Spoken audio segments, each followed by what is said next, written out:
Today we are joined by Nkosi Mandela, Tribal Chief of the Mvezo Traditional Council, Member of Parliament of the South African National Assembly, and the grandson of the anti-apartheid revolutionary and former President of South Africa Nelson Mandela. Greetings from people of South Africa to our brave brothers and sisters in Palestine who continue to inspire us on a daily basis. The Royal House of Mandela is committed to upholding the legacy of my grandfather, His Excellency President Nelson Mandela.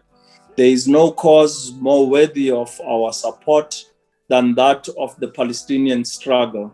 We regard the Palestinian struggle as the greatest moral issue of our time. Your struggle is our struggle, because President Mandela said that, I quote, "Our freedom is incomplete without the freedom of the Palestinian people." Hello and welcome to episode 15 of the Palestine Pod, the weekly podcast where we break down the latest headlines dealing with Palestine from all over the world and bring you stories, commentary, and interviews with the aim of spreading awareness about the Palestinian struggle for justice and equal rights. I'm one of your hosts, Lara E. You might know me from Instagram as @GazanGirl, and I'm joined by my co-host, Mikey B. What's up, y'all? Mikey B on TikTok, Michael Schertzer on Instagram, and Mikey Intifada if you've been logging on to Twitter to use the LGBT community as human shields. Before we get into today's episode, please like, comment, and subscribe if you hang out with us on YouTube. And if you're listening on a podcast app, subscribe and leave a review if you can. As always, you'll find our full episodes and all of our sources listed at palestinepod.com. And if you want to get involved in the conversation, feel free to reach out to us at palestinepod@gmail.com and follow us on Instagram at @thepalestinepod. I am personally so excited for today's episode, which I know will be very enlightening and thought-provoking for our audience. Today, we are joined by Nkosi Mandela, Tribal Chief of the Mvezo Traditional Council, Member of Parliament of the South African National Assembly since 2009, and the grandson of the anti-apartheid revolutionary and former President of South Africa Nelson Mandela. Chief Mandela, welcome to the Palestine Pod. Thank you, Lara and Michael. Good afternoon to the viewers and all those that have joined us in solidarity of Palestine. I would like to start by just handing the floor over to you. Thank you, Lara, and greetings from people of South Africa to our brave brothers and sisters in Palestine who continue to inspire us on a daily basis to be out in the street and to be their voice in every corners of our countries and our regions and our continents to ensure that the voice of the voiceless in Palestine is heard. The Royal House of Mandela is committed to upholding the legacy of my grandfather, His Excellency President Nelson Mandela, and to championing the causes that he supported. There is no cause more worthy of our support than that of the Palestinian struggle, because we regard the Palestinian struggle as the greatest moral issue of our time. Your struggle is our struggle, because President Mandela said that, I quote, "Our freedom is incomplete without the freedom of the Palestinian people," close quote. We are with you in this struggle against apartheid Israel, and we will not relent in mobilizing all freedom-loving people of the world in support of the Palestinian struggle until Palestine is free. During my visit to occupied Palestine in November 2017, I experienced firsthand what Palestinians have to go through every day at the hands of the racist Zionist state and its brutal apartheid apparatus. My view is that apartheid brutality practiced by apartheid Israel is the worst than anything we experienced as South Africans. They have taken the worst apartheid practices of South Africa and have taken it to another level. This is not only my view, but also the view of other South African leaders who visited occupied Palestine, like Archbishop Desmond Tutu and the former minister Ronnie Carstens. Apartheid has been declared a crime against humanity. 1998 Rome Statute of the International Criminal Court lists apartheid as one of 11 distinct crimes against humanity, defining it as inhumane acts committed in the context of an institutionalized regime of systematic oppression and domination by one racial group over any other group or groups. By this definition alone, Israel is an apartheid state, and it has perpetrated inhumane acts against Palestinian people, Muslims, Christians, and even Jews for more than 7 decades. Like apartheid South Africa, Israel has institutionalized its racist policies by passing laws that are blatantly racist and discriminatory to this end. There are more than 50 articles of legislation that violate the rights of the Palestinian people in every aspect of life under the occupation by apartheid Israel. Apartheid South Africa was the culmination of more than 3 centuries of occupation, and this is the primary characterization of apartheid Israel.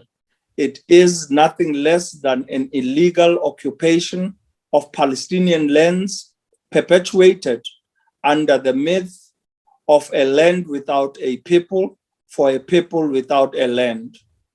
In South Africa, they passed the South African Native Land Act of 1913 that rendered the majority of our people as foreigners in the land of their birth and aliens in the lands of their forefathers. I believe that Palestinians too experience the same kind of alienation under the racist Zionist state. One only has to look at the shrinking map of historic Palestine to understand the agenda. The apartheid South Africa regime uprooted the majority of our people and forced 87% of the population onto 13% of land, alienating our people from their homes, their farms, their crops, and even their livestock. This skewed ownership patterns of land in South Africa is still one of the major issues that we are fighting in order to restore to people what is duly their property.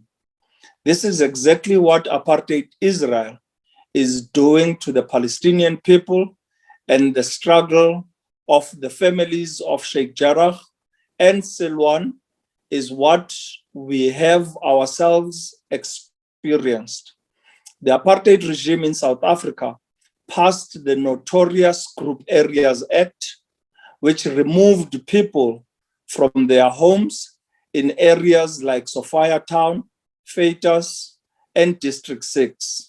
It not only bulldozed people's homes and uprooted communities, it also prohibited non-whites from staying in those areas. This is the same ethnic cleansing practiced by apartheid Israel, which you are all familiar with.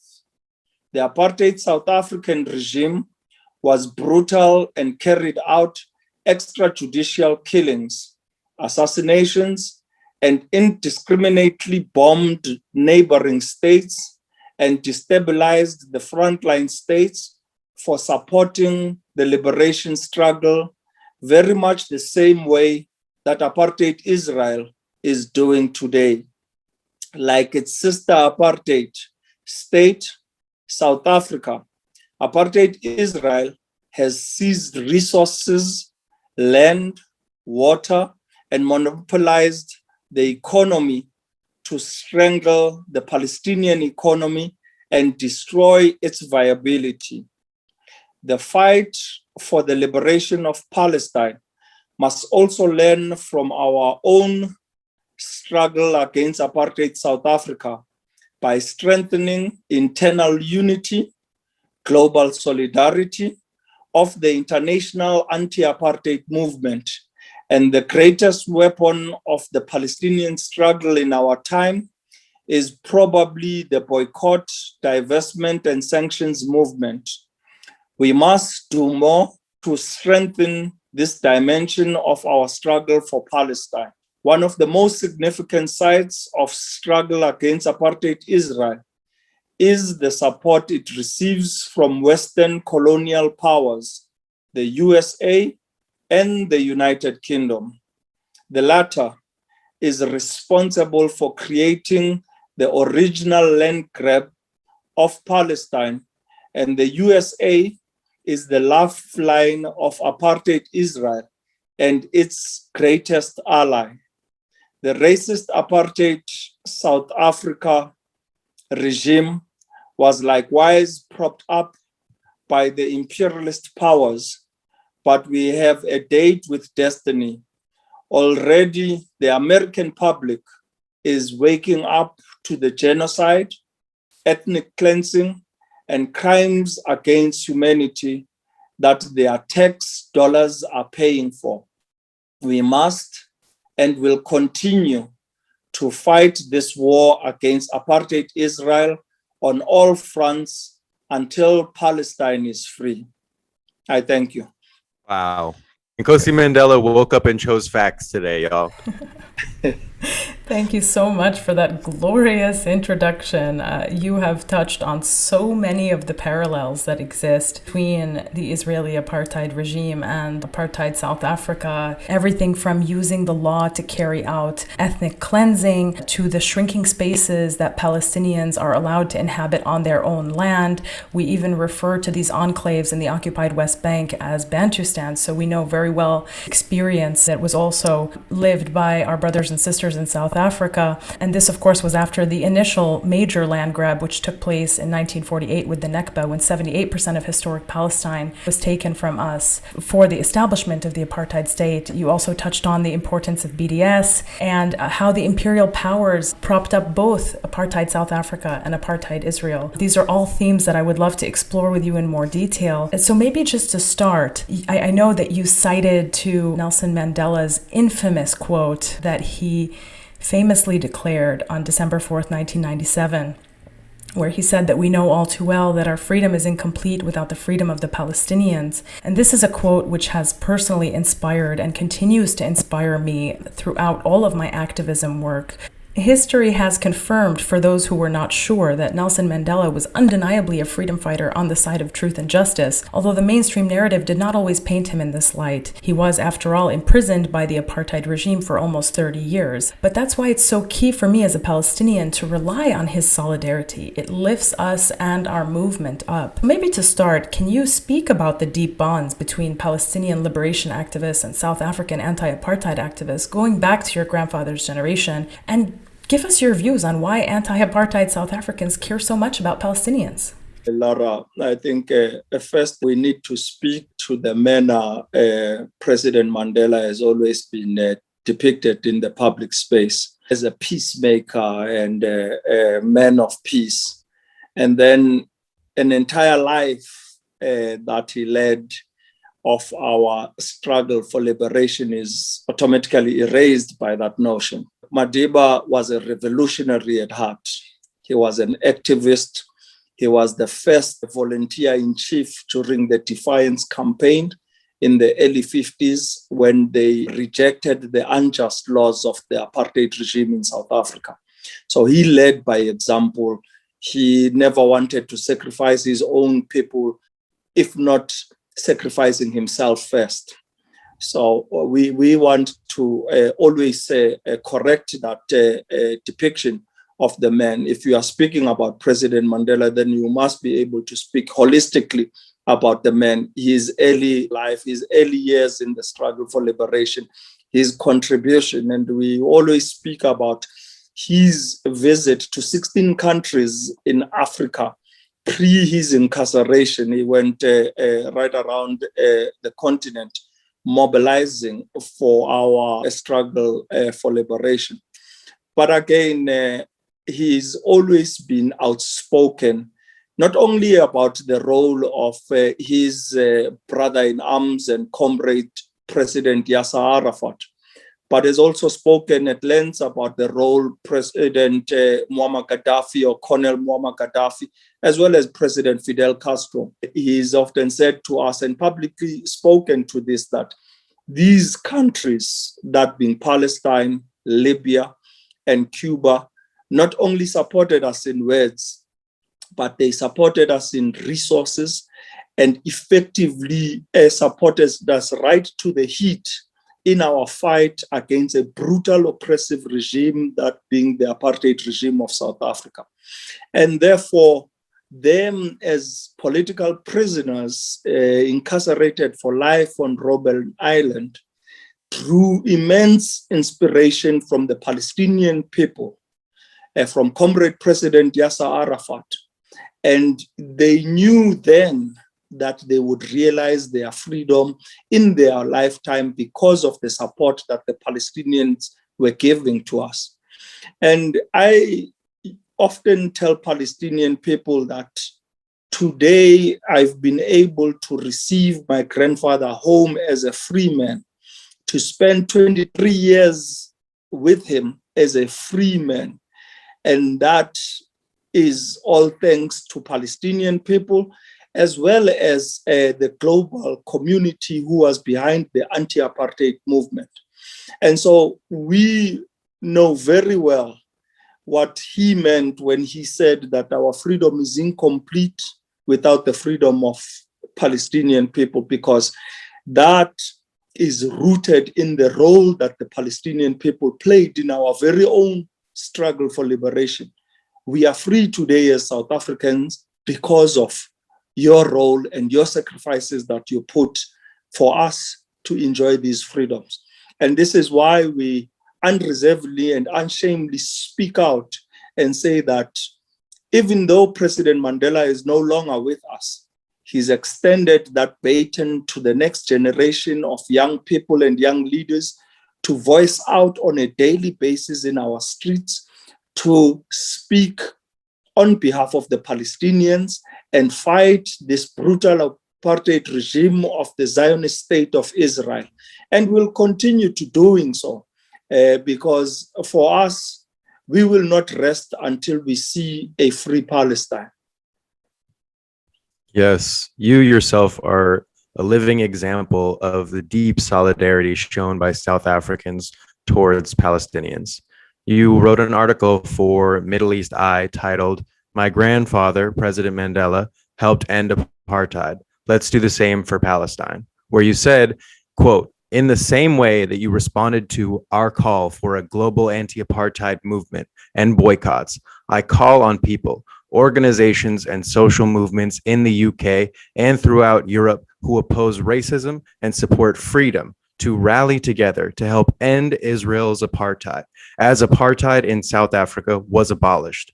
Failure to take action is tantamount to complicity in maintaining Israel's regime of oppression over the Palestinian people." No question there. I just wanted to put that on the record. Thank you, Michael. I would like to just comment on something that you just said, Nkosi. It's not only that there's solidarity between Palestine and anti-apartheid South Africans, but Israel has also made it very clear where it stands, and it stood with apartheid South Africa.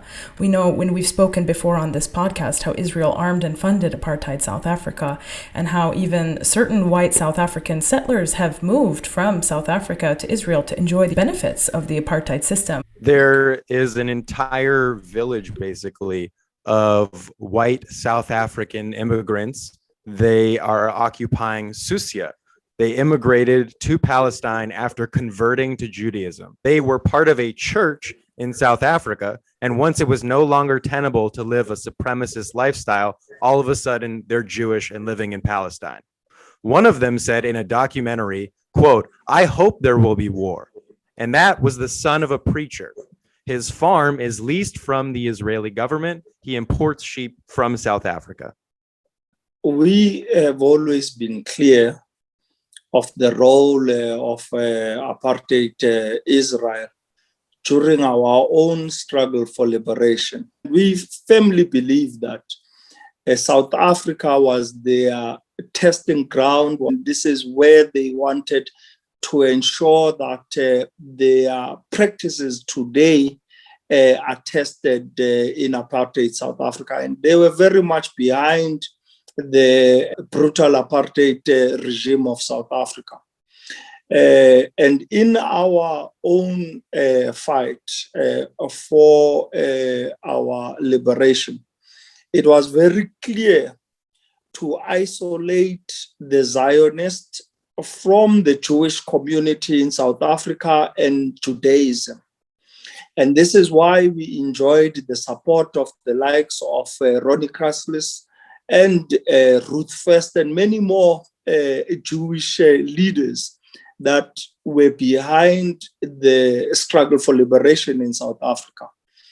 And we often remind South African Jews today, as you stood side by side with us in our struggle for liberation, it is your duty today, if you uphold President Mandela to high esteem and recognize him as a global icon, to continue the fight to realize a free Palestine, because he regarded the Palestinian issue to be the gross moral issue of our time, and yet the world is silent on the matter. We will continue to speak out. Many South Africans that leaves our beloved country, goes to apartheid Israel, picks up arms in the IDF, and continues to mete out brutality and atrocities against innocent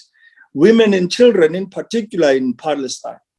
And we have made a call to our government here in South Africa that those that we have been able to identify who have left our shores to go and participate in this genocide and ethnic cleansing must be held accountable in our country. We want them arrested, we want them tried, we want them to be brought before our very own courts. And we will continue to mobilize the Jewish community, in particular here in South Africa, to identify those people that have left our country and are actively participating in these atrocities and brutality that is meted out against Palestinian people. That's incredible. The clear attempt made to hold settlers accountable and to hold somebody accountable for the crime of ethnic cleansing. Do you know by any chance if anyone has thus far been held accountable under these attempts that are being made by the government? The challenges that we continue to experience, Lara, is that because of carrying dual passports, these South African Jews that are lending themselves to the assistance of the Zionist regime in apartheid Israel, living on a South African passport and entering on a apartheid Israel passport on the other side. And then it is becoming difficult to identify what their role has been. So they would live on a tourism purposes or business purposes, or even educational purposes to learn more about farming in the kibbutz. But that is in a disguise in the work that they eventually lend themselves to when they are there. So we are beginning to work jointly with Palestinian groups to identify those South Africans. And I'm happy that Michael says there is actually a village that we need to zoom into and start identifying who are these South Africans that are in these villages and what their role is in this fight for a free Palestine. And if they are found wanting, we need to begin naming and shaming them and having our government holding them to account. So it will be useful for us as South Africans, together with our brothers and sisters in Palestine, to identify who are these South Africans, and we then are able to put their names before our authorities here in South Africa so that they could be able to be held accountable. A lot of them are posting on social media, so don't trip. The internet will help you out. That will be good. We have very young activists here in South Africa, in the Africa for Palestine, as well as in the BDS coalition, and there are also other entities who lend themselves to the Palestinian Solidarity campaign. And the young people are always visible. They are always looking into what is in the media. And this is why when I saw the pod from yourself and Lara, I was able to immediately share it, because for us is to saying we need to educate our people in realizing what is the distorted messages. You know, often here in South Africa, you'll find that this is equated to a religious conflict. And we're saying it's not a religious conflict, it's a humanity crisis. And we cannot be silent when innocent children are being killed, women are being brutalized, and places of worship that we've seen, like Al-Aqsa, being totally disregarded and tear gas and stun grenades thrown into. Then we as a people who have experienced that brutality cannot be silent. And this is why we continue to speak out. And we hope that young people in particular will be observant, will be in tune with the current social media alerts, so that we are able to pick up these people that are violating the rights of Palestinians. I want to thank you very much for sharing that clip from the Palestine pod. It really brought tears to my eyes to saw that you shared that. I was so honored. So it meant so much to us, and it's just a further testament of your commitment, your family's commitment, and Black South Africans' commitment to justice in Palestine. I want to turn to the parallels between Israeli apartheid and South African apartheid. Now, this is a subject that you have written extensively upon. You've spoken about it extensively, and many of your introductory remarks actually pointed us towards some of these parallels. But I think it's a really key point for our audience to understand that when we're speaking about Israeli apartheid, this is not an exaggeration nor hyperbole. We have heard American politicians tell us to tone down the rhetoric. We have heard people say, well, is it really apartheid? Are you exaggerating? Are you making a big deal out of something? Yeah, maybe there's some injustice, but is it apartheid? And so I think it's important for us to really take a moment to say, no, this is actually an objective assessment of the situation on the ground. When you simply look at the rights that people are granted and deprived of by the state of Israel according to the category of people that Israel has placed them into.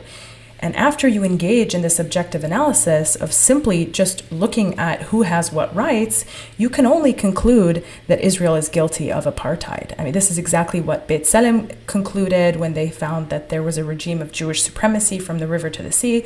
This is exactly what the Human Rights Watch report concluded when it found that Israel was guilty of apartheid and persecution. This is actually the lived reality of millions of Palestinians today who remain on the land of Palestine, much less those who were expelled and prevented from returning, like my own family. The reality is that there is a tiered system of rights where the scope of rights available to you is dependent on your membership in a certain group of people. And Palestinians, who are the people of the land, who were on the land long before the state of Israel established itself on the majority of historic Palestine as a state for newly arrived Jewish immigrants, those Palestinians, they have the least rights. You know, simple things like movement on their own land is restricted to them. They can't travel or move or seek medical care without applying for a permit from Israel, permits which are regularly denied. When my sister and my brother-in-law got married in the US, it was entirely out of the question that any of my brother-in-law's family from Gaza, including his parents, his siblings, his nieces and nephews, travel from Gaza to the US for the wedding. It was not even part of the question. Simply because they would have needed a permit from Israel to travel out of Gaza, and those permits are generally not granted, much less because you want to travel for a wedding. I mean, can you imagine? I mean, usually permits for medical care are not granted. So Israel's not going to make an exception in case of people wanting to go celebrate. Those Palestinians in Gaza are simply caged. And so with this background in mind, you've said it, you've written about it, and you've said it again today that Israel's apartheid regime is even worse than the South African example. So can you elaborate on this? Thank you, Lara, for raising that. And I think from the onset, we have to be clear that this is secular colonialism. The native and indigenous people of Palestine are the ones that are not being afforded any equal rights whatsoever. And foreigners that have applied for settlements in occupied Palestine are giving unwavered rights beyond that of Palestinian people.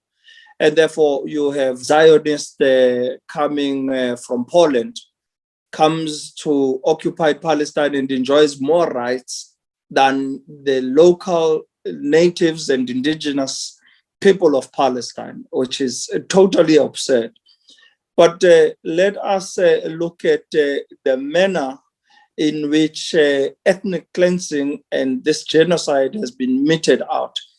Is been like apartheid South Africa, the utilization of legislation to forcefully remove Palestinians off their land. And you just have to look at the 700,000 and more of Palestinians that experienced the Nakba of 1948 overnight. They were forcefully removed off their land of their birth and the land of their forefathers, and had to flee into exile. That is one of the greatest injustices of our time. And yet the world is silent on this issue. And then you have seen over the years how the historic Palestinian map has been reduced to what was 100%, to today we're even talking of less than 12%. Now, this is the same mannerism that it was orchestrated here in South Africa, where the 87% of our population was forced into homeland reserves that later became Bantustans through the notorious Native Land Act of 1913 and the subsequent amendment of that in 1936. And the vast majority of our people overnight became foreigners in the land of their birth and the land of their forefathers. And apartheid Israel continues to do that on a daily basis, whether you look at the West Bank or you look at Gaza. And I want to put it on record today that the West Bank is an identical replica of the former Ciskei Bantustan in South Africa, because it was scattered settlements right across the Ciskei. And Gaza happens to be the former Transkei Bantustan, which was a portion of land that was fixed with clearly demarcated borders.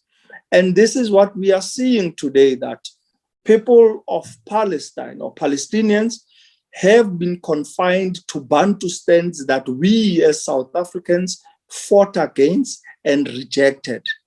If Bantustan never worked in apartheid South Africa, they will never work in apartheid Israel. And we will fight right to the end to see those Bantustans broken down and those walls broken down, so we can realize one state, one free Palestine. And a referendum is the only means and ways that can restore the dignity of our Palestinian people to realize a one-state solution where they can be able to enjoy equal rights as any other citizen on the land.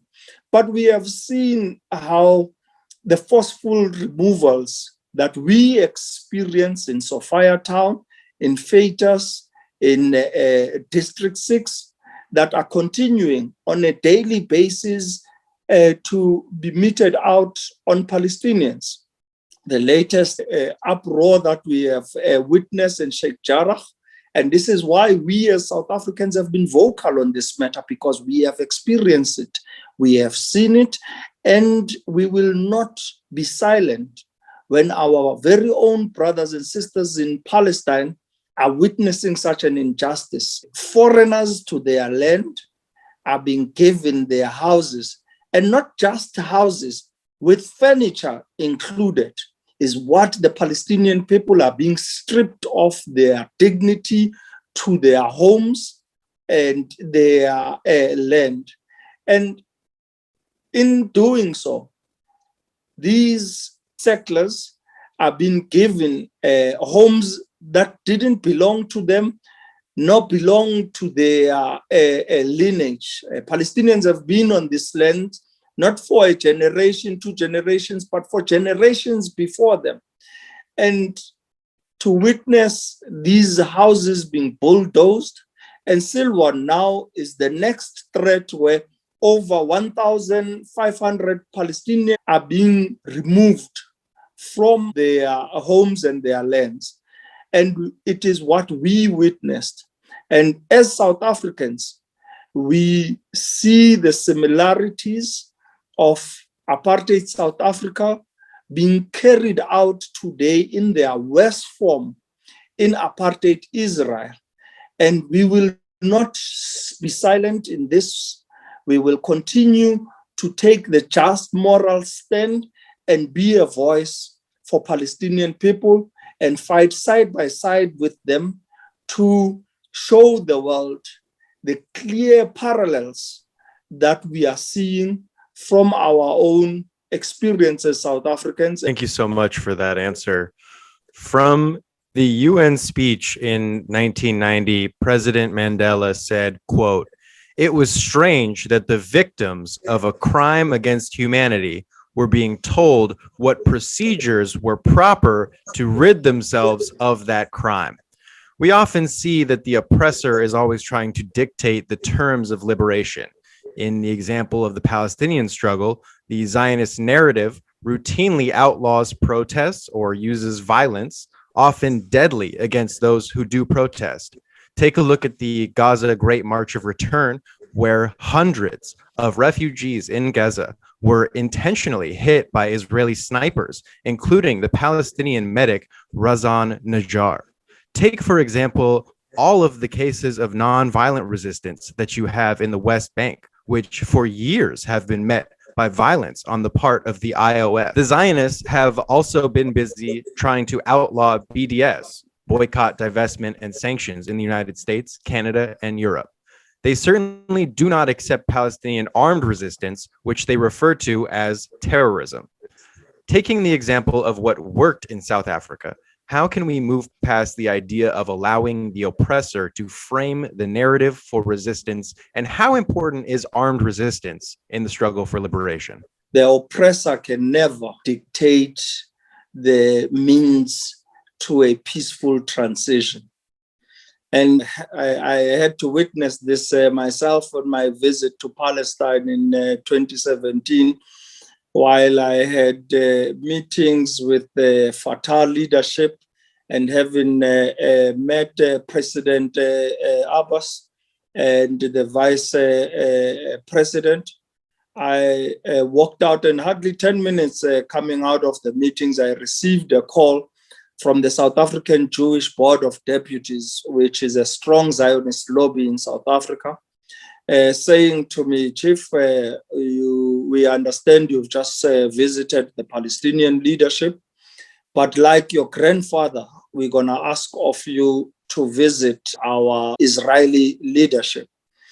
And I was taken aback to this, but I said, well, since you've sponsored the name of my grandfather, President Mandela, let me also educate you on his firm stand on our transition to a democratically free South Africa.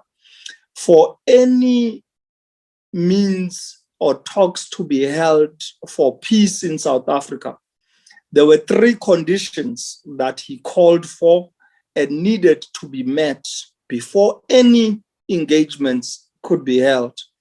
And that was the unbanning of all political parties in South Africa, the release of all political prisoners in South Africa, and the right of return of all South Africans living in exile, to enable them to be able to equally participate in this transition to peace.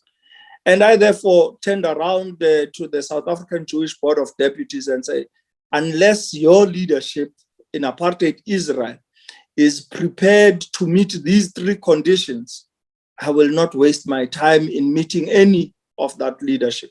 And I think this is the message that we are carrying out to all Palestinians, to never be subjected to any discussions as long as apartheid Israel is not prepared to meet these three conditions. We are calling for the immediate release of all political prisoners, Palestinian political prisoners. We are calling for an immediate unbanning of all political parties so that they can have equal participation in the transition for peace. And we are calling for the right of return to be afforded to every Palestinian in the diaspora. You have over 6 million Palestinians living in exile of their country, and we want to witness their right of return before we can even have any talks of a transition to peace.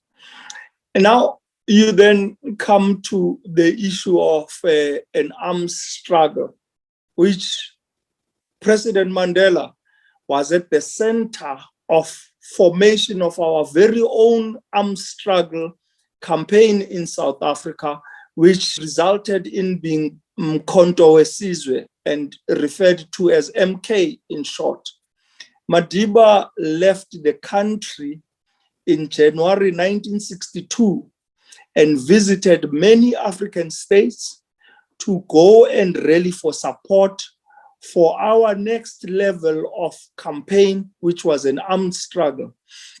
It was Emperor Haile Selassie in Ethiopia who advised him to study the model in Egypt and that of Algeria. And out of the two, Haile Selassie said the Egyptian example would be that of a state-led military, which you as South Africans do not have.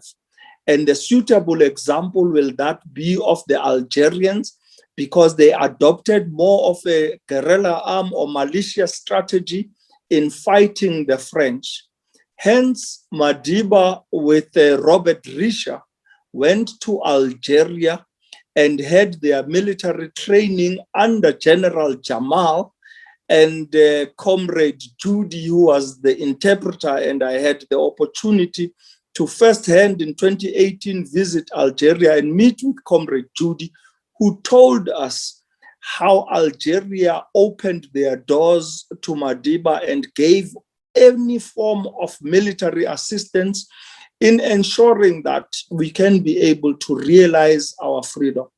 And from inception, MK was a means to adopt acts of sabotage where they would look into destroying some of the strategic assets of the states. We could not stomach that any longer because, as President Mandela said, we were a defenseless people facing a brutal regime that was killing innocent children and women in our country, and therefore had to pick up arms in our defense of our people. It cannot be then that whilst the minority continues in Palestine, killing out innocent women and children and Palestinians at large, then we term Palestinians to be terrorists. We know too well that one terrorist is another man's friend. And President Mandela was declared a terrorist for his fight in the struggle for liberation. And actually the CIA continued to have him listed as a terrorist right throughout his presidency. And his name was removed from the terrorist list in 2003, when he was already retired as a head of state. So it shouldn't be disheartening that we are in our strive for liberation of a free Palestine, that we are then referred to being terrorists. We know that too well because our former leaders were labeled as such in our very own struggle for liberation. And we say to the Palestinian people, continue the fight. And we have seen the young people coming out in the streets saying that our wish in this struggle for liberation is to die as martyrs for our struggle for liberation. And that is moving to us as South Africans to see that young people, generations after generation, are continuing to pick up the fight. And we will not allow that this process is dictated to by the oppressors. Thank you so much for that. You know, I always say that we are fighting for our rights as Palestinians. We are engaged in a rights-based struggle. Meanwhile, apartheid Israel uses violence in order to maintain the systems and structures of apartheid and settler colonialism. That's what they're fighting for. They're fighting to maintain supremacy as the status quo. And we're fighting to be liberated from that, to be able to enjoy equal rights on our land. And I've always found it so strange how this imperial world, but specifically the Zionists, but the imperial world more broadly, always succeeds in normalizing state violence. So because it comes from the army of Israel, it's somehow official and to be expected and normalized. But at the same time, they offer absolutely no space for the armed resistance of the stateless. And we are only stateless because they have made us stateless. We're only stateless because the state that was set up on our land expressly excludes us from it. So that's the only reason why we don't have a state. To blame us because we're engaged in armed resistance as a stateless people, while at the same time, the very state which is continuing to carry out brute colonial violence towards us is the very state which has deprived us of the possibility to be a part of a state, I think is really twisted. And we always also have to remember that Palestinians have the right under international law to engage in armed struggle. This was confirmed by the United Nations. There is no debate about this. And Zionists will always try to quickly dismiss any form of resistance by Palestinians as terrorism. And it's simply false. That's just not what the law says, but they don't abide by the law to begin with. So unless they, of course, wrote it, and unless it, of course, privileges, certain people over others. President Mandela never accepted to engage in dialogue without having certain preconditions honored. Because I think that in the Palestinian example, those very preconditions are the ones that we have been told that we must set aside as too aspirational, as too whimsical, as, oh, you're asking for too much to have the refugees come back, the right of return. That's an absurd notion. No, actually, it's our right under international law to be able to go back to our land. And Israel continues to deprive us of that right. But that doesn't mean that it's crazy and aspirational for us and whimsical to continue to engage in a struggle for that right. Rather, it just means that Israel continues to violate the law. The same with the political prisoners. Israel is currently holding almost 5,000 Palestinians right now as political prisoners, including two of my friends who are young boys, the Bornat brothers from the village of Bil'ain, which I'm sure you know and have been to. Not only them, but also several other youth from the village who were picked up in nighttime raids in May and June 2021, while all of the world's attention was fixated on Gaza. The Israeli occupation forces do what they always do whenever they bomb Gaza. They go carry out nighttime raids in the West Bank because they know that nobody is paying attention. And they've been held since May, and there is no news about them. We know that they're being tortured in Maskubiya, the notorious Israeli military prison in Jerusalem, where Palestinians are regularly taken to be tortured, and these young boys have been charged with absolutely no crime.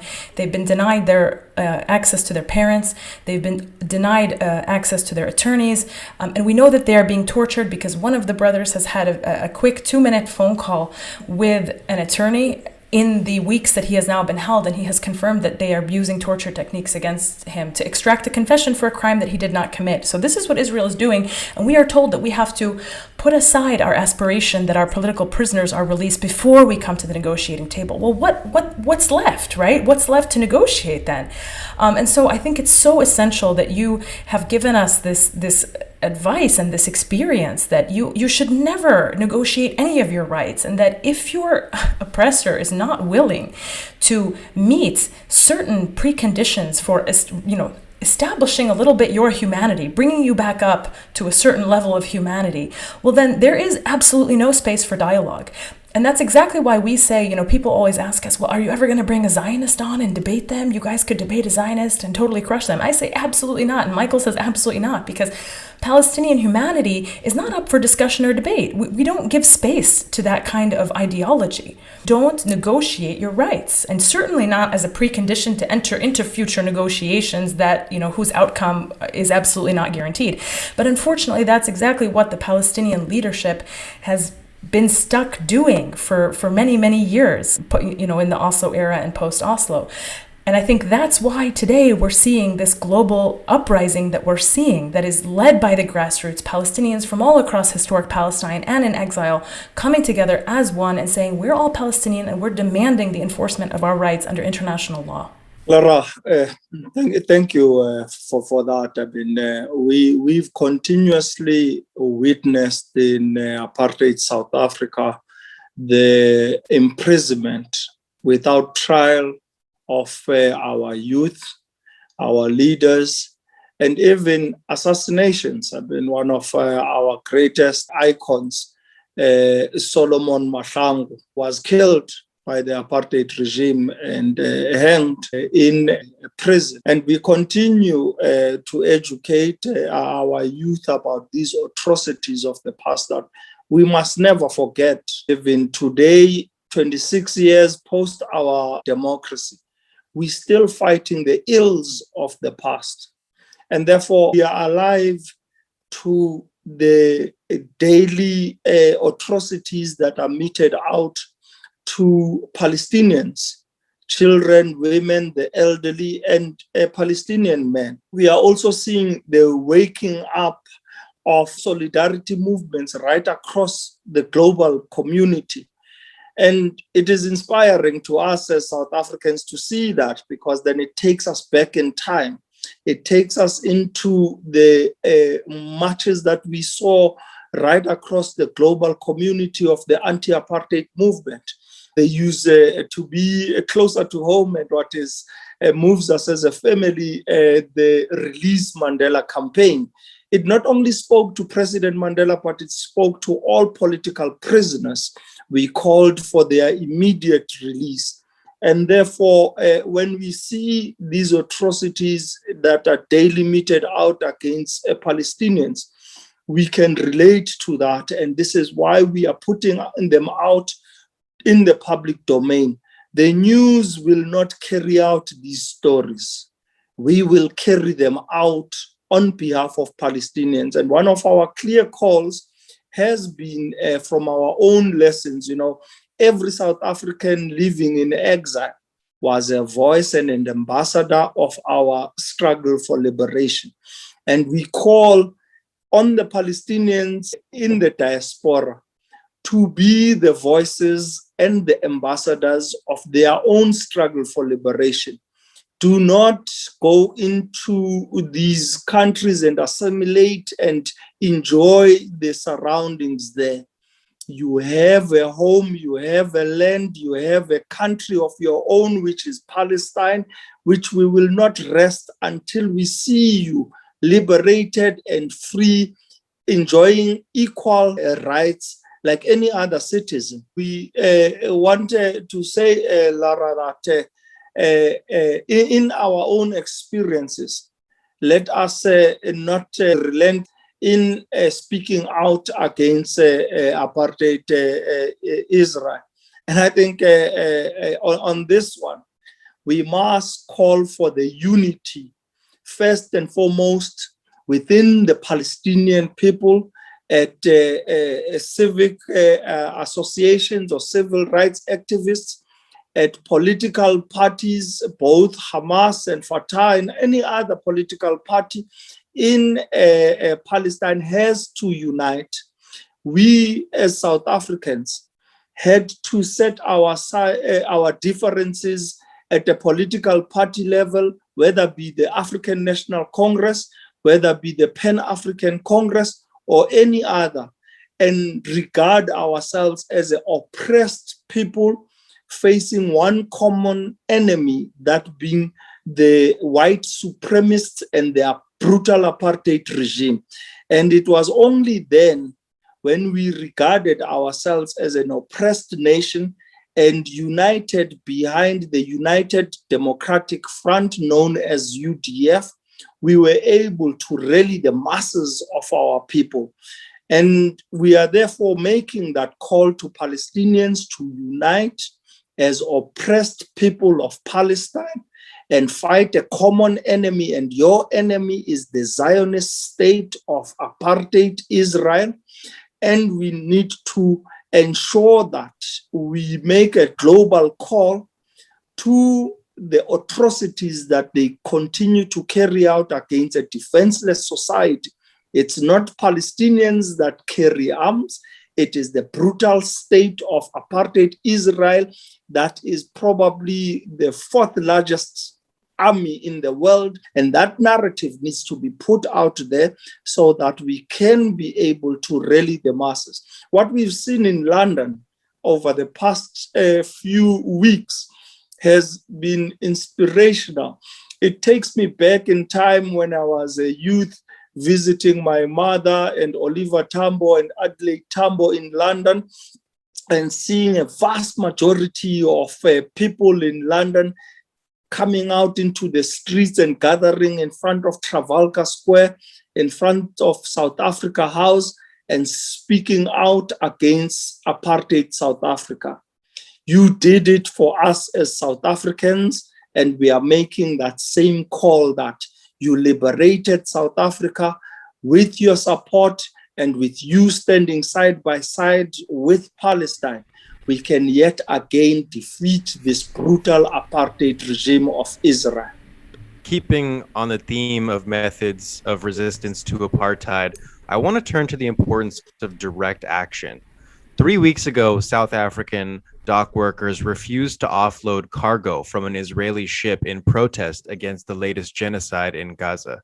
The same solidarity is also being shown in Oakland, where recently, with the support of unionized longshore workers, Bay Area activists prevented an Israeli cargo ship from unloading. The protest marked the 7th year in a row that Israeli-owned ships have not transferred cargo at the port of Oakland. If we look back in history, we see that anti-apartheid activists in South Africa are the inspiration for the direct action in Oakland, which is now being used to support Palestinian liberation. For example, in 1976, a black longshoreman from Oakland named Leo Robinson took inspiration from a student uprising in Soweto, South Africa, and formed the South African Liberation Support Committee, which raised awareness about apartheid among West Coast dock workers. Years later, workers organized strikes in Oakland and San Francisco against South African apartheid. Perhaps the most notable was in 1984, when the committee showed The Last Grave at Dimbaza, a documentary about conditions facing South Africa's Black population. During an ILWU Local 10 meeting, after seeing the film, the union members unanimously voted to refuse to unload South African cargo and staged an 11-day protest that attracted hundreds of supporters. In 1990, shortly after being released from prison, President Mandela delivered a speech at the Oakland Coliseum in front of a crowd of many thousands. During a 10-day tour of the United States, he specifically thanked the ILWU Local 10 for their support. Your grandfather, President Mandela, said, quote, "We salute members of the International Longshoremen's and Warehousemen's Union Local 12 who refused to unload a South African cargo ship in 1984. He said, in response to this demonstration, other workers, church people, community activists, and educators gathered each day at the docks to express their solidarity with the dock workers. They established themselves as the front line of the anti-apartheid movement in the Bay Area. Oakland is, of course, home to the Black Panther Party, founded in October 1966 by Huey P. Newton and Bobby Seale, who were long-standing allies to the Palestinian struggle for liberation. I'm wondering if you can elaborate on the importance of direct action to liberation struggles. Thank you, Michael, for touching on what was truly exemplary from our Durban dock workers. We saluted them as South African activists for refusing to offload an Israeli ship. And we made a call on all our dock workers in South Africa to follow suit, mainly because this will prevent any Israeli settlement products from coming to our shores, whether by sea freight or by air freight. And this is why we have made a call on our government, in particular, the Department of Transport. We have said to the Honorable Minister, he should cancel the air traffic rights that we are affording El Al, which is a national carrier of the apartheid Israel, which comes to our shores on a weekly basis. We want to stop and prevent them from coming to our shores because through their freighters, they continue to bring Israeli products into our country. And therefore, the dock workers in Durban have enabled us to make a call on the South African Transport and Allied Workers Union, well known as SATAU, to lead this front of struggle and ensure that no goods are handled by land, sea, or air in our country from apartheid Israeli settlements.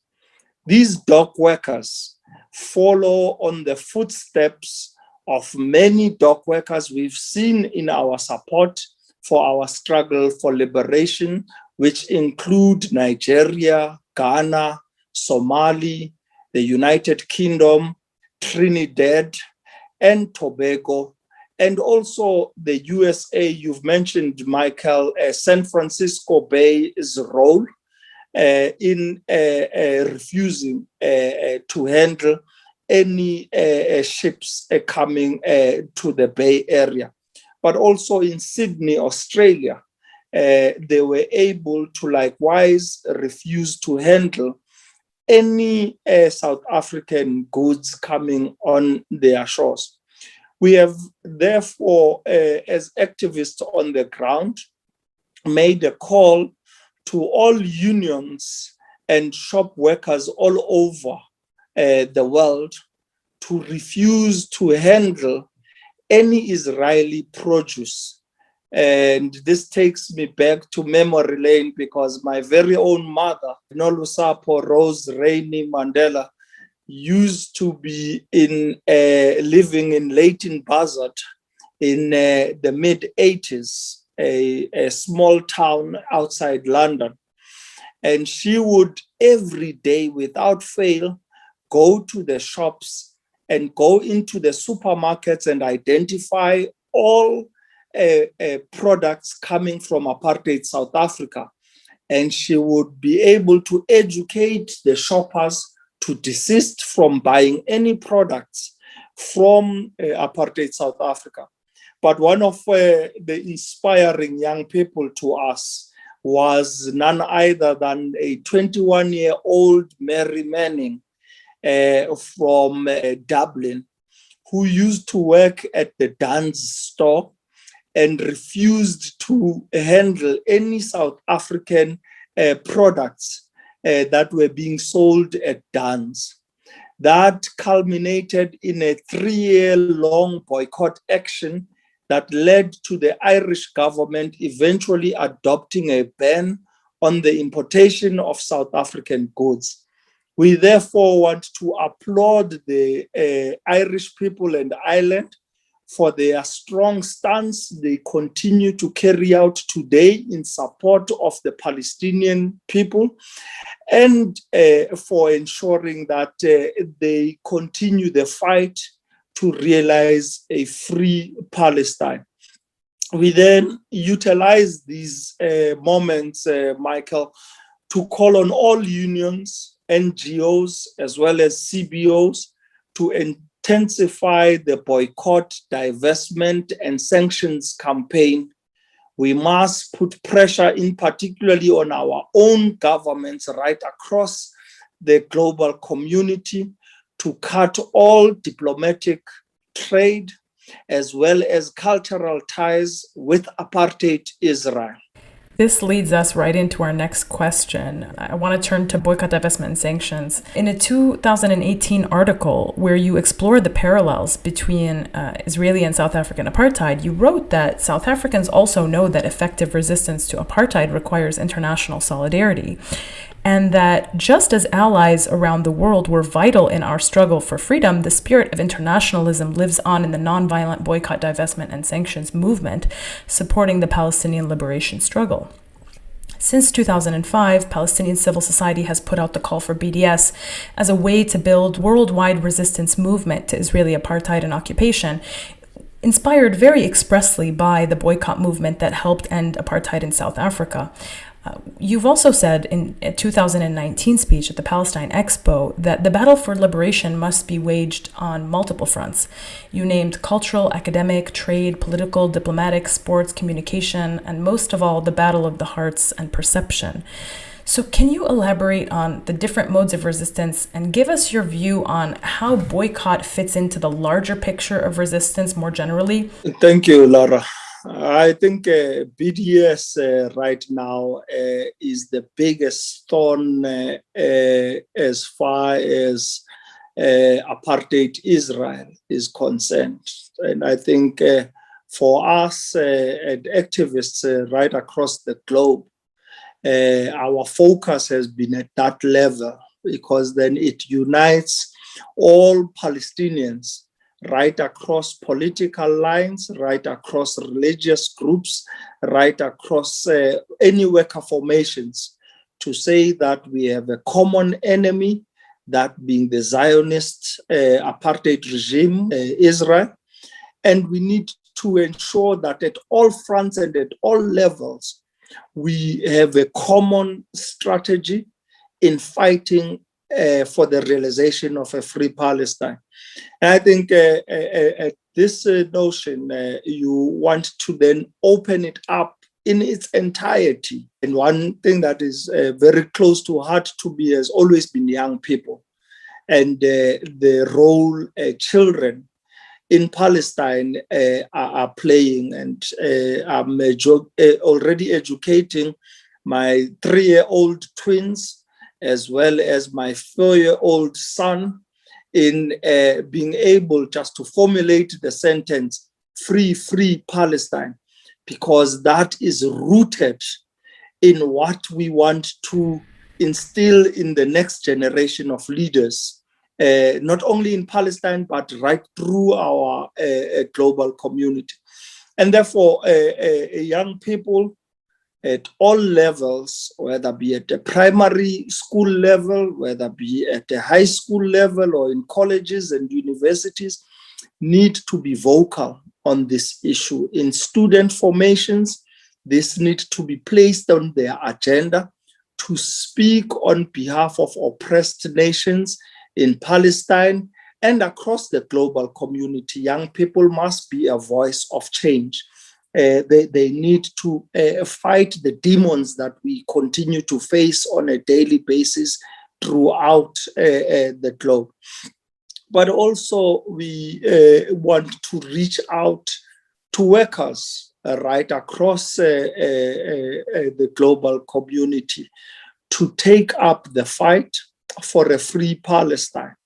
And Palestinians themselves have a role to ensure how we are able to identify the products that are coming from Israeli settlements and going out to our countries, because one of the greatest challenges for us in educating our people is to what are these products we must desist from buying. And by my wife, Nkosi Zwelivelile Mandela, continues to sit with us as a family and say, no, you cannot buy this product because its origins go far back to Israeli settlements, and we cannot, as a family, be seen to be supporting any products coming from apartheid Israeli settlements. We also know that apartheid Israel is not only just invested in its settlements, but it's in investing in the international community. One of our pride and joys, Clover, as a company, used to be one of our thriving companies. It has now been bought by Melco, which is an Israeli company. And we are saying to our workers, they should have not even allowed such a transaction to occur. But now that we are facing this, we're saying to South Africans to desist from buying any Clover products. And some of the stores like Spar here in Cape Town has totally removed any Clover products from its shelves. And we are calling on the rest of companies in South Africa that do business with Clover to cut ties with Clover. We then also look at this diplomatic ties. Often you will find a Israeli cabinet delegation going into African countries, and we as South Africa witnessed this delegation in, I think, 2018, came to our shores. And immediately when we learned of this, we called on our international relations ministry to refuse them visas to come into our country. But again, once we learned that they had been granted visas, we made a call on Home Affairs to not allow them in our shores. But yet again, we never had much pleasure in that. But the delegation was set on coming to our Parliament of the Republic of South Africa. And when we had this, and being a member of Parliament, we were quickly able to write to the Speaker of Parliament, then Baleka Mbete, who was able to immediately act and said that such a delegation is not allowed in our Parliament precinct and will not be afforded any meetings with the members of Parliament. So we do need to mobilize also MPs for Palestine globally to support the Palestinian struggle and ensure that, and I always share this message within the SADC region and the African continent, that we have experienced colonialism and experienced brutal, oppressive regimes that meted out atrocities against our people and fought for our struggle for liberation, with Ghana being the first liberated state in Africa, and then the rest followed into the late 50s, into the late 60s. And having experienced that, we need to align ourselves at the international solidarity movement to support the struggle for a free Palestine. But it really requires us to look at every facet, whether it be youth, women, and children. And today, you look at one of the biggest protests we've been seeing is the gender-based violence. Right throughout the globe, there's protests against GBV. Yet, Palestinian women are exposed to the worst brutality and atrocities. Yet women solidarity groups are silent on this issue. And this is why we are beginning to make that call to say that you have to, as women groups, see the brutality that is being meted out against defenseless Palestinian women and be able to carry that fight through. Also, in terms of children rights groups, need to be vocal on the rights of children that are being eroded. I mean, to see young children in Palestine being arrested and guns pointed at them has been appalling and totally shocking to us. And we want to call on children activists to speak out and be the voice of these children lingering in apartheid Israeli jails. And therefore, this then will enable us to realize the end goal of cutting all diplomatic ties, all trade ties, and all cultural ties with apartheid Israel. And I think the instrumental entities that we must focus on is our governments, to exert pressure on our government, and we unshamedly tell our president, His Excellency, President Cyril Ramaphosa, that you are not doing enough, sir. We as South Africans have to be playing a leading role in realizing Madiba's goal. And we have called on our government to immediately shut down the embassy in Tel Aviv. And if we are to have any representation or embassy in the region, it should be that of our embassy in Ramallah, because that is the only embassy South Africans want to see being supported. And we have made a call to our government to immediately expel the Israeli ambassador to South Africa.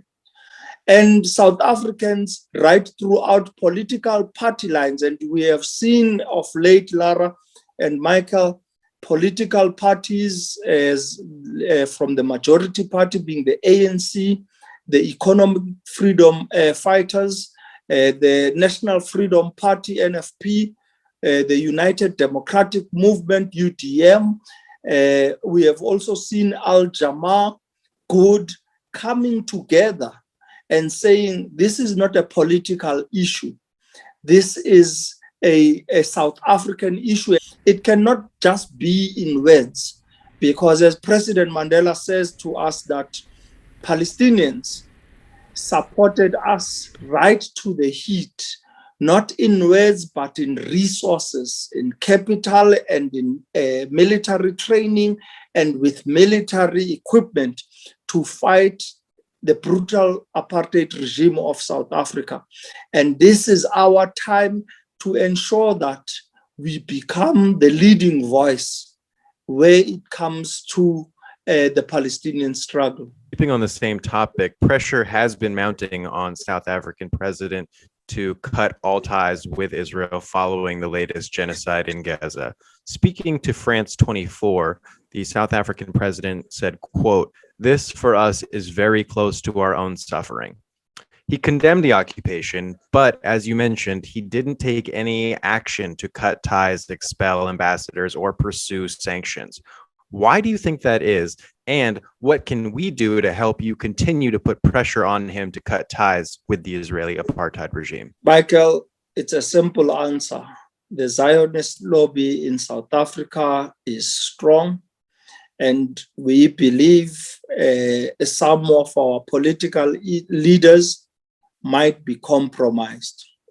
And we therefore continuing to be vocal and exerting pressure. I mean, if you can have the Deputy Secretary General of the African National Congress, that being Comrade Jesse Duarte, leading a march and protest in front of the Israeli embassy and calling on the expulsion of the Israeli ambassador to South Africa. She is one of the top 6 in the African National Congress.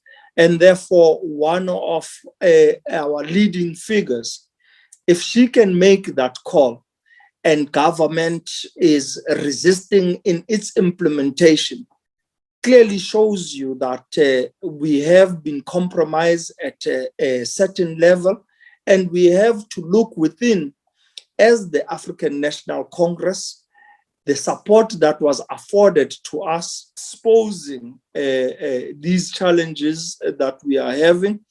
And we do hope that South Africans do not get worn out, do not tire, and will continue at all levels exerting pressure on our government to do right. Nkosi, are you okay if we go for 15 more minutes? Lara, for Palestinians, please go ahead. We will afford you extra 15 minutes. Thank you. Let's just exhaust our discussions because we are committed to realizing a free Palestine. So please. Thank you very much. Go ahead. Sometimes Jewish Israelis cannot imagine anything beyond the status quo, anything beyond this, tiered system of rights. And they fear very much an end to the apartheid regime. And they see that as an end to themselves, right? To that, I would, of course, say if your identity is so intimately tied up in white supremacy, you might want to reevaluate your values. But also, take a look at the South African example. An end to apartheid did not mean an end to white South Africans. It just meant that they could not have more rights than black South Africans, which were the majority of the people on the same land. And so, if you have a problem with equality and democracy, then that says more about you than the legitimacy of our struggle. But the question I have for you is, how can we get Jewish Israelis to see, drawing from the South African example, that a system that upholds their supremacy is a system which is fundamentally flawed, and that Palestinian liberation is also about freeing Jewish Israelis from being oppressors? Lara, I touched a bit on this, but let me be explicit on this. Jews and Judaism need to learn about what Judaism is. And at all levels, we are calling on Jews right across the globe to be vocal on this issue, that the Zionist state of Israel doesn't represent anything that has to do with Jewish people and Judaism. It is a brutal, oppressive regime that is continuously carrying out atrocities against a defenseless Palestinian people. And that distinction must be made explicitly. And the Jews in Israel need to look within. You can't perpetuate a system that is of a minority supremacy. Madiba was very clear that prisoners cannot negotiate. Only free men negotiate. And therefore, we are calling on the Jewish community, and in particularly Jews in Israel, to look within and be able to join the ranks for a democratically free society. And this is all that we are calling for: equal rights for all and one state for all. And they should not fear them being a minority, because even in today, white South Africans continue to be the minority and have their rights enshrined and protected in our Bill of Rights. The rights of minorities need to be protected. And with the overwhelming majority of Palestinians in the diaspora allowed the right of return, the secular colonialist will become a minority and will be afforded equal rights as any citizen in one free state of Palestine. Absolutely. It's so key. Palestinians don't think in terms of ethnic cleansing and expulsion and removing people. We just want our rights. It's that simple. whenever they say to us, oh, you want to wipe Israel off the map, it's clearly some sort of projection that they're engaging in, because that's what they already did to us. Since 1948, they've been wiping Palestine off the map, and Palestine barely exists. Always emphasize, we're in a rights-based struggle. We are demanding our rights that exist under international law. They are not imagined rights. They exist. They are there, and Israel is continuing to violate those rights. And so when we imagine a liberated Palestine, we don't imagine making anybody leave. We just imagine being able to go back to our land. And it's exactly everything you've said. It's about equal rights. It's about one democratic state for everybody, where everybody can have equal protection under the law, where there are no more laws that say, well, you can have more rights if you're Jewish than if you're Palestinian. I think when you study the history of South Africa, you see this radical transformation take place. You see a new constitution, power sharing, and then democratic elections, and eventually the Truth and Reconciliation Committee. It seems like we're really far from this in Israel, a country which in 2018 passed the nation-state law, which affirmed that only Jewish people have the right of self-determination on land where Palestinians have been native for thousands of years. And similarly, the recent confirmation of the genocidal American settler and Nakba denier, Naftali Bennett, as the new prime minister certainly does not help inspire confidence. Michael and I always say we feel like we're close to liberation, but on the other hand, when I started to look back again at the South African example, and I said, wow, you went through so many steps that we're kind of far from today. So looking at the South African example, I mean, how far do you feel we are from liberation? Lara, it is perhaps one of our challenges that we continue to look into and analyze and assess as to how far we are.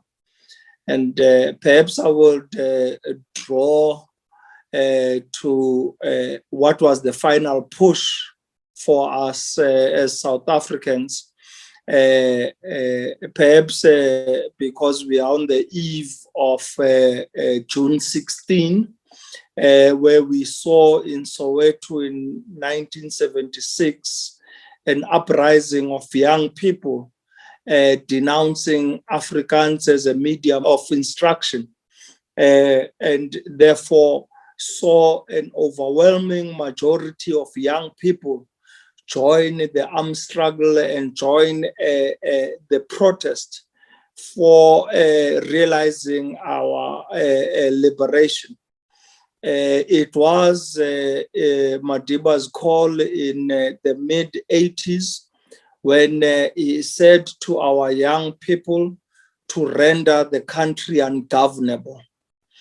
And that became the final push, and the apartheid regime of South Africa realized that in their time, in their tenure, they will be held accountable for the atrocities and the bloodshed that would be lost going forward. And I think this is where we are today with the genocide that we have witnessed on the killings of innocent women and children and elderly in Gaza over the past month. And it has begun to turn the tide. You are seeing a global movement rallying in support of the Palestinian struggle for liberation. And we should utilize that moment and that opportunity to ensure that we do not relent in our efforts. And we are calling on the rest of the global community to ensure that we keep that momentum and we exert pressure on our governments. Like South Africa looked on to the world to put sanctions on apartheid South Africa and to boycott all products coming from South Africa. They even went as far as boycotting any sporting relations with apartheid South Africa. South Africa wasn't allowed to participate in the Olympics or enjoy any sporting support at a global level. And therefore, this is where we ought to exert pressure on our governments to act and do right and ensure that we fight for human rights and equal rights for all in Palestine. And I think our time will be shortened in realizing a free Palestine in our lifetime when we all unite and see a global swell in support of the Palestinian struggle, as we are beginning to witness. And I think we thank the international community for rising and taking a stand. Nkosi Mandela, thank you so much for coming on the Palestine pod. We so appreciate your time. We have the utmost respect for your family's legacy, and we are so heartened to know that the Royal House of Mandela still stands with Palestine. Thank you, Michael. Thank you, Lara. It has been truly great speaking with you this afternoon. And we assure you that as a family, we will always be available in the work that we do and in the work that you are continuously championing. We want to ensure that we mobilize for the Palestinian people. So please continue to be our source of inspiration, to be our source of information, so that we can continue to educate our people. So I truly want to thank you both for having afforded us this opportunity to engage and to share our thinking as to how best we can be able to support the Palestinian people. And we will not rest until Palestine is free from the river to the sea. I don't have any words left. That was so inspirational. And as a Palestinian, as a Palestinian refugee, as somebody who grew up in exile, not because I chose it, but because it was imposed on me, I have the utmost respect for the Mandela family, for the work of President Mandela, for your work, and for the work of everybody really in South Africa that upholds and always puts Palestinians first and expresses their deep solidarity to us. It's very mutual, and I just extend my solidarity as a Palestinian back to you. Thank you. He was talking about the importance of BDS, and me personally, I've given up my allergy medicine, so I will just be sneezing from now on. Wait, seriously? You don't have like another one? Yeah. Wait, are you kidding? There's like no, that is a joke, but it's also true. Yeah, but there's like a million companies that make allergy medicine. Fam, you're reading too much into the joke. Okay. I will also be boycotting all major TV stations. Okay. So if you have not seen my comedy on TV, that is why.